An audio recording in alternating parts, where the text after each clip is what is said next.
Today I want to give you a brief overview of Wargame Red Dragon. Now this game was originally released in 2014 and it's been quite a few years since I've played it. This is the follow-up to Wargame Erland Battle, which came out in 2013. The big addition in this version were ships and the East Asian nations. It's to be the next free game on Epic, so it's probably worth taking a look at it now, because there's going to be a lot of new people coming to play the game. So what is this game, I hear you ask? It's a crazy micromanagement real-time strategy game based on real-world military hardware in the Cold War era. It's about testing your inner military strategist against the AI, who aren't terrible to be fair, and then taking the game online to multiplayer or co-op, because that's where the real fun is. And the hours of entertainment I got from this game and its predecessor were from the multiplayer games, and the grim determination to beat down your friends till you hunt down and kill off their last scout they've hidden somewhere in a forest on the edge of the map, out of spite just to drag the game out for an hour. The lesson there is always play a points-based game mode. I'm not bitter at all about that. So it's been quite a few years since I've played this game. It's been out a long time, and I was surprised to see when I booted the game up that there were 400 people apparently online, or just over 400. Unfortunately, the first thing you're greeted with when you boot up the game is the general chat, but the fact that that chat is full of racist comments, racist names, dick jokes, does this game and its developers a great disservice, and I'm surprised, considering they're still updating the game, that they haven't actually gone in and dealt with this. And if this is what the people who download this game on Epic find, I think there's going to be a big backlash over it. Anyhow, rant over, let's have a look at the game itself.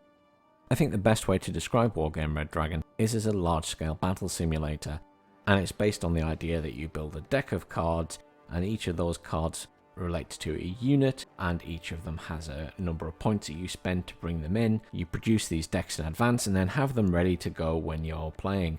So you could have one that's based around tanks or infantry or a mix of everything. And in multiplayer games, you could be working with a team of people and each have a specialty in one area, for example. There are two factions to choose from, Blue 4 or Red 4, which are the Allies and Soviets from the Cold War.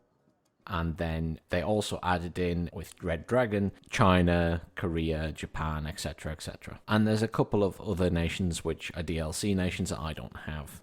You can also choose to be a specific nation or coalition and get an additional bonus. That's because it limits what units you have access to. You can choose no bonus at all, and then you can also choose a type for your deck, which will give other bonuses, but again limits what you can buy and makes some things more and less expensive. So you can have motorized or armored decks, for example, or you can have one based around air or just a naval deck.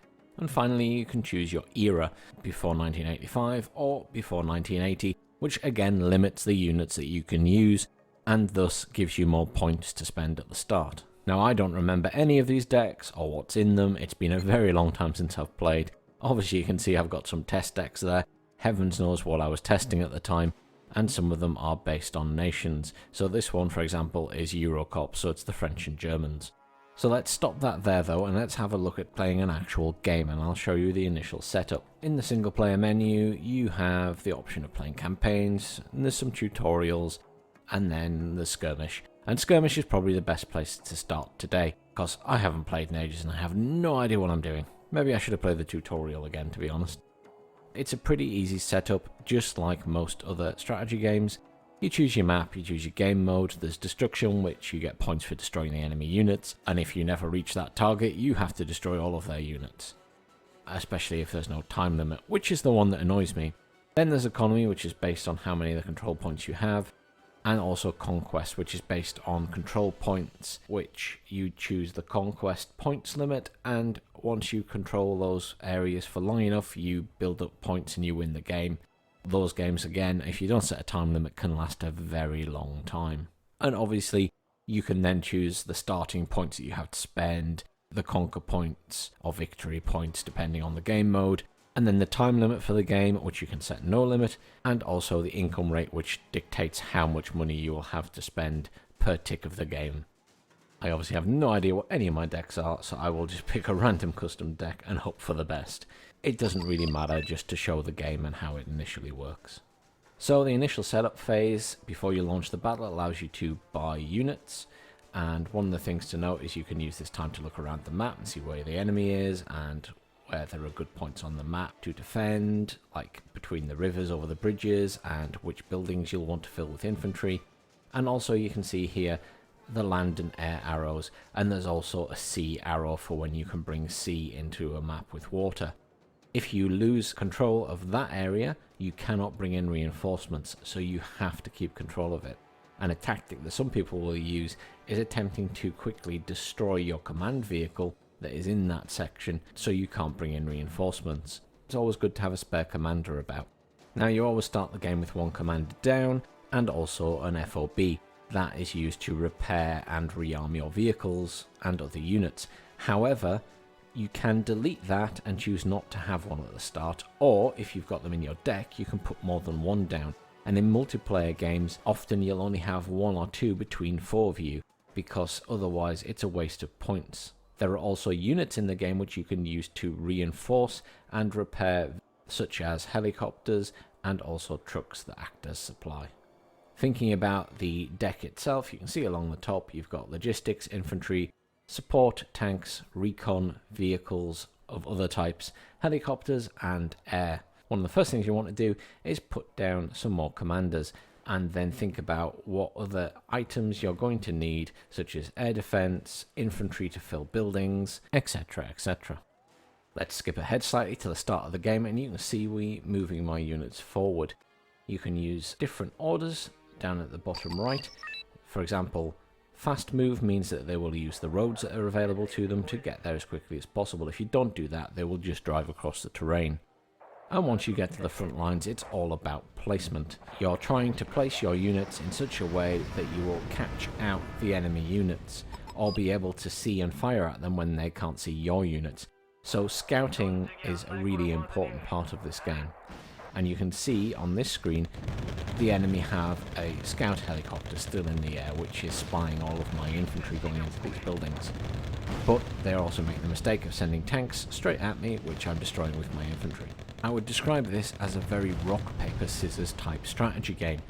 What I mean by that is, one unit is good against another type of unit, and that's always the case. So infantry with rockets are good against vehicles. Vehicles with cannons and missiles are good against other vehicles. Air units with missiles are good against vehicles or potentially other air units if the missiles hit air units.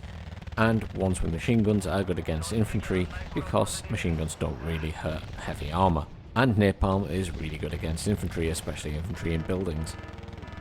The complexity in Wargame lies in the fact that units have multiple weapons, so can be used in very different ways, and also how you position those units makes a huge difference as well, as it changes their line of sight, how accurate they are, and they can be ranked up when they enter the game or get ranked up as you play the game.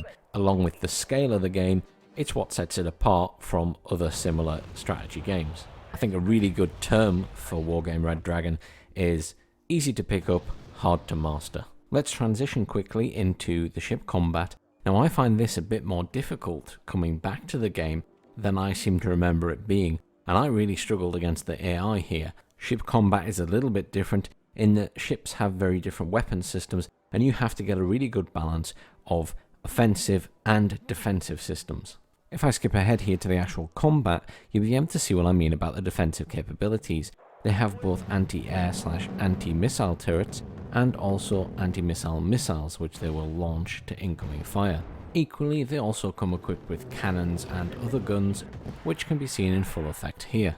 And as much as I've picked a very flattering shot of me destroying an enemy ship, I did not win this match. The AI seems quite impressive here, but like any strategy game, they're not the be-all and end-all, and they will struggle with certain strategies that you can employ against them. As I say, where this game really shines is multiplayer, and right now, if there's going to be lots of new players, it's a really good time to pick it up, because at least everybody will be starting at a similar level. So that's a basic overview of getting into the game. I won't go into any detailed strategies here, because frankly, I'm out of practice myself. However, I would highly recommend you pick up this game, especially if it's free on Epic this week, and apparently it is going to have all the DLC with it, so you will get the DLC nations as well. All that's left to say is thanks very much for watching, guys. Please like, share and subscribe. Please put comments down below, both positive and negative feedback is greatly appreciated. And let me know what you guys think of the game.